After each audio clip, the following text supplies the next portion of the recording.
Në Shqipëri është shënuar një rënje e numrit të aksidenteve rrugore gjatë vitit 2025 me një total prej 1375. Instituti Statistikave bazuar në një studim ka konkluduar se krahasuar me vitin 2024, aksidentet rrugore në vitin 2025 shënuan një rënje me 17.5%. Sipas Instat, bëhet e ditur se vetëm gjatë muajit dhjetor të vitit të kaluar ka ndodhur 130 aksidente rrugore ku janë aksidentuar, vrarë ose plagosur 176 persona. Instat vlerëson se aksidentet rrugore në 87.7% të rasteve kanë ndodhur si pasojë e sjelljes së drejtuesve të mjeteve, ndërkohë që pjesa që dominon si shkaktar i tyre është grup mosha e re. Numri më i lartë i aksidenteve gjatë kësaj periudhe është shkaktuar nga grup mosha 25 deri 34 vjeç, e cila përbën 33.1% të numrit total të aksidenteve, thuhet në publikim.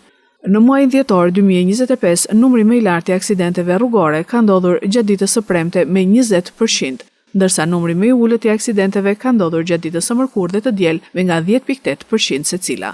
Numri më i lartë i aksidenteve rrugore ka ndodhur gjatë harkut kohor 14 me 17, duke zënë 22.3% të numrit të aksidenteve rrugore gjithsej, vlerëson Instat.